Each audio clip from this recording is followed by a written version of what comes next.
दोस्तों, ओला electric mobility limited की बात करें तो स्टॉक के अंदर आज काफी जबरदस्त वॉल्यूम देखने को मिल रहा है।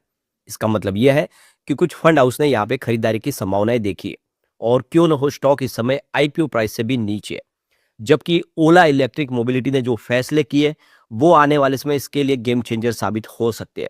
जैसे कि कंपनी अब यहाँ पे मेक इन इंडिया के तहत बैटरी बना रही है और दूसरी तरफ बिना रियर अर्थ मैग्नेट के मोटर बनाने जा रही है और साथ में फोर व्हीलर कार भी यहाँ पे लॉन्च करने की तैयारी है। ये सारी बातें जो है आने वाले समय के लिए इसके लिए संभावना काफी पॉजिटिव बना रही है, लेकिन कंपनी बहुत भारी लॉस में है।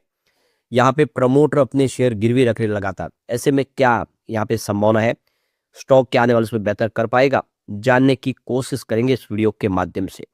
लेकिन फ्रेंड्स, उससे पहले अगर आप पहली बार हमारे चैनल पे आए तो चैनल को सब्सक्राइब कर दीजिए, एक बेल आइकॉन दबा दीजिए ताकि जब भी नया वीडियो बने पहला नोटिफिकेशन आपको मिले। वीडियो पसंद आए तो लाइक से जरूर कीजिए। चलो फ्रेंड्स, वीडियो स्टार्ट करते हैं। मैं हूं आपका दोस्त एसबी दवे और हमारे अपने चैनल ऑनलाइन कमाई में आपका बहुत बहुत स्वागत है। सबसे पहले ओला इलेक्ट्रिक मोबिलिटी के कारोबार की बात को 40.85 पर इस समय आपको स्टॉक ट्रेड करता हुआ दिखाई देगा, जहाँ पे 0.098% की तेजी है। अब आप ये कह सकते हैं कि लगभग फ्लैट ट्रेड करा है, लेकिन एक यहाँ पे सपोर्ट बनता हुआ दिखा दे। आप 40 के आसपास इसको एक मजबूत सपोर्ट मिल रहा है। स्टॉक यहाँ से फिर बाउंस बैक की तैयारी कर सकता है। तो ये देख सकते हो कि क्लोजिंग कल 40.81 के आसपास थी, आज शुरुआत 41 पर की और इंट्राडे में आप देख इसमें गिरावट भी देखने को मिली, 40.50 तक गया। लेकिन आप समझे ये 41.36 का इसने हाई है। वैसे स्टॉक सीमित दायरे में ट्रेड कर रहा है, लेकिन खरीदारी दिखने को मिल रही है निचले लेवल से। और इस खरीदारी के पीछे सबसे बड़ी वजह कि स्टॉक लगातार कमजोर रहा है और यहाँ से अब उम्मीद है कि बेहतर कर पाएगा, क्योंकि इस समय सेंसेक्स भी ऑल टाइम हाई के आसपास पहुंच चुका है। पिछले एक सप्ताह में ही देखें तो यहाँ पे 3.13% के आसपास की गिरावट हुई है और 1 मंथ के हिसाब से देखें तो यहाँ पे 21.03% के आसपास की काफी बड़ी गिरावट हुई है। स्टॉक महीने भर में काफी ज्यादा टूट चुका है, जबकि 3 मंथ के हिसाब से तो यहाँ पे 15.98% के आसपास की गिरावट हुई है और पिछले 6 महीनों में यहाँ पे 22.3% के आसपास की गिरावट हुई है, जबकि 9 मंथ में यहाँ पे 31.26% के आसपास की गिरावट हुई है और पिछले एक साल में 40% स्टॉक गिर चुका है। तो बहुत ज्यादा इसने नुकसान पहुंचा है लोगों को। आपको ये पता ही होगा कि इसका आईपीओ 76 की प्राइस से आया था और आईपीओ आने के बाद स्टॉक ने 150 को क्रॉस किया, लेकिन आज वही स्टॉक अगर आप देखें तो 40 रुपए के आसपास है और इसी वजह से अब लगता है कि यहाँ से बेहतर कर पाएगा, क्योंकि कंपनी के जो विजन है वो काफ़ी क्लियर और बड़े हैं। लेकिन कंपनी में अभी भी बहुत सारी कमियां हैं, आफ्टर सर्विस का प्रॉब्लम, इन सबको बाहर निकलना होगा, इन प्रॉब्लम को निपटारा करना होगा, तभी यहाँ पे कुछ स्थिति बदल पाएगी। तो काफ़ी दिन के बाद वॉल्यूम में ज़बरदस्त जंप देखने को मिला। आप देखिए पिछले एक महीने पहले इसका 19 लाख का वॉल्यूम हुआ था और उतना ही डिलीवरी बेस्ड काम हुआ था। 1 वीक पहले 14 लाख का वॉल्यूम था और पूरा का पूरा डिलीवरी बेस्ड काम होता। अब अगर आप देखें तो कल 10 लाख के आसपास के वॉल्यूम था, लेकिन आज सुबह सुबह अगर आप देखें तो 11:30 बजे के आसपास के 43 लाख का वॉल्यूम हो चुका है। वॉल्यूम में जबरदस्त जंप है। इसका मतलब यह है कि कुछ फंड हाउस है जो यहाँ पे खरीदारी करे, क्योंकि अगर इतने भारी वॉल्यूम में अगर बिकवाली होती तो शेयर की प्राइस नीचे आ जाती, लेकिन ऐसा नहीं है। जब शेयर की प्राइस पॉजिटिव है तो इसका मतलब खरीदारी हो रही है। तो काफी ज्यादा स्टॉक करेक्ट हो चुका है। ऐसे में कुछ फंड हाउस है जो यहाँ पे निचले लेवल से खरीदारी की संभावना को देख रहे हैं, क्योंकि अपनी 76 की आईपीओ प्राइस से भी अभी बहुत नीचे स्टॉक है। तो यहाँ पे अगर हम पॉजिटिव बातें देखें तो कंपनी ने भारत सेल्स 2680 बैटरी पैक का यहाँ पे देखो कि मैन्युफैक्चरिंग किया है। यह मेक इन इंडिया के तहत इन्होंने सेल बैटरी पैक बनाया है और आप समझ सकते हो इसका इनको सर्टिफिकेट भी मिल चुका है, जिसमें आप देखें इन्होंने S1 प्रो स्कूटर के अंदर इस बैटरी को यहाँ पे ट्रायल भी कर लिया है, जो काफ़ी अच्छे, इसके फ्यूचर भी अच्छे और इसका बैकअप वगैरह भी अच्छा है। तो इससे आने वाले समय आप समझ सकते हो कि स्थिति बदलेगी, क्योंकि ज़्यादा करके मोस्टली अगर आप देखेंगे तो जितनी भी व्हीकल कंपनियां जो इलेक्ट्रिक व्हीकल बनाती है वो सारी इंपोर्ट करती है बैटरी को चाइना से, जिसकी ड्यूरेबिलिटी उतनी अच्छी नहीं है, क्वालिटी आप देख सकते हो कि बहुत कम रहती है और उनकी लाइफ भी कम रहती है। लेकिन ये भारत सेल्स इन्होंने यहाँ पे एक तरह से ये कहा है कि इस बैटरी बहुत अच्छा करेगी, उन बैटरियों से बेहतर है। तो ये आने वाले समय इनके लिए बिजनेस में एक बड़ी ग्रोथ ला सकती है अगर ये बैटरी सक्सेस हो जाती है तो। दूसरी तरफ कंपनी एनर्जी स्टोरेज सिस्टम के अंदर भी एंट्री कर चुके हैं। तो अब रेसिडेंशियल बैटरी इन्होंने बनानी शुरू की है। आप देखिए एनर्जी स्टोरेज जो सिस्टम है BESS के तहत भी काम शुरू किया, यानी कि नए सेक्टर में भी एंट्री कर लिया है। अब सिर्फ कंपनी व्हीकल नहीं बना रही बल्कि रेसिडेंशियल प्रोजेक्ट के लिए और कमर्शियल प्रोजेक्ट के लिए भी एनर्जी स्टोरेज मार्केट में एंट्री करके ओला शक्ति के नाम से इन्होंने बिजनेस शुरू किया है। तो बड़ी-बड़ी बैटरी अभी बनाएगी कंपनी। तो कुल मिला के देखिए अब यहाँ से बिज़नेस बढ़ता हुआ दिखाई देगा और कंपनी के लिए ये एक सबसे बड़ी जो आप इस समय एक परीक्षा की घड़ी भी है, क्योंकि बहुत सारी इनके ऊपर एलिगेशन भी लग रहे हैं।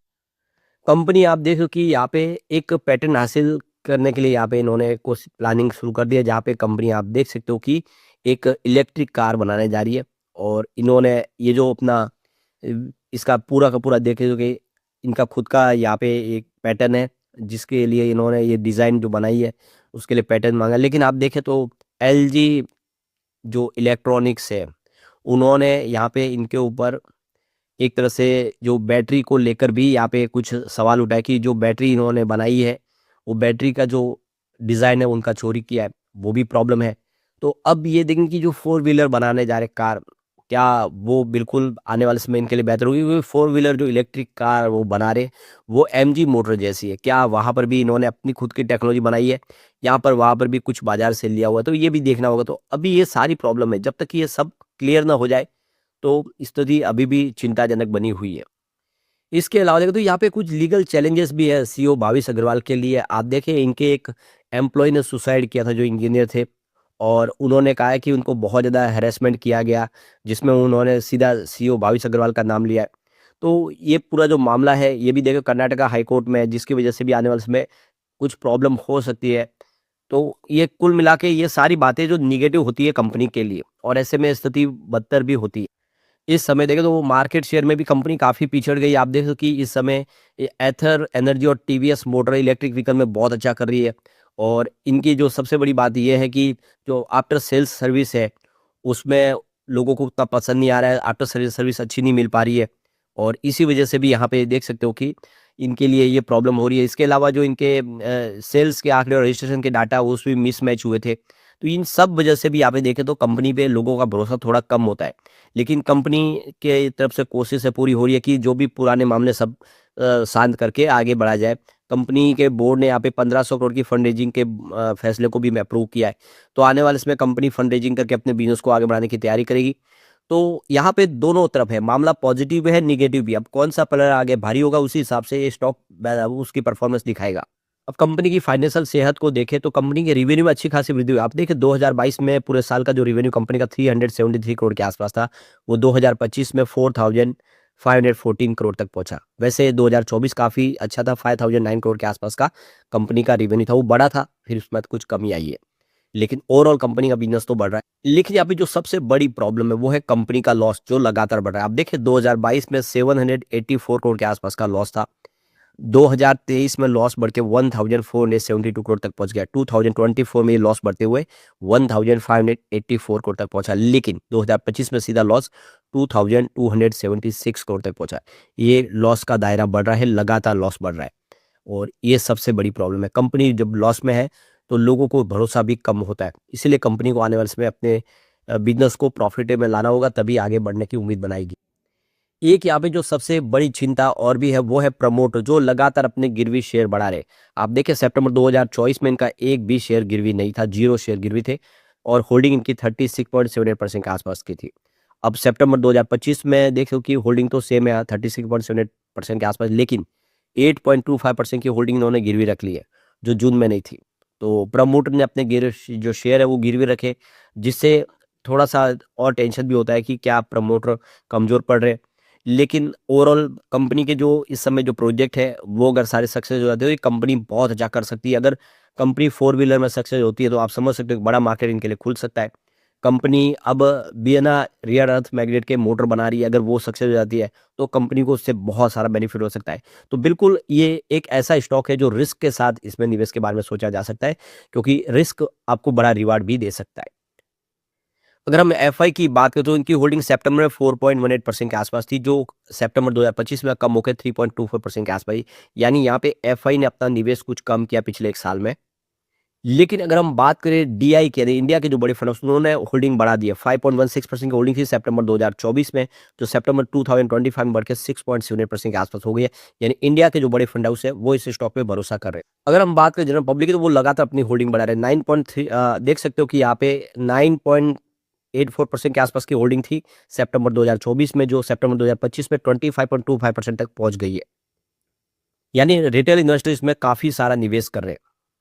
अदर्स एंड कुछ बड़े फंड हाउस की बात करें, सितंबर 2024 में उनकी 44.054% की होल्डिंग थी, जो घट के 27.94% के आसपास आई है। तो कुल मिला के देख सकते हो कि ये स्टॉक ऐसा है जिसमें वेट एंड वॉच किया जा सकता है। इसके साथ बहुत सारी निगेटिव बातें भी है, बहुत सारी पॉजिटिव बातें हैं।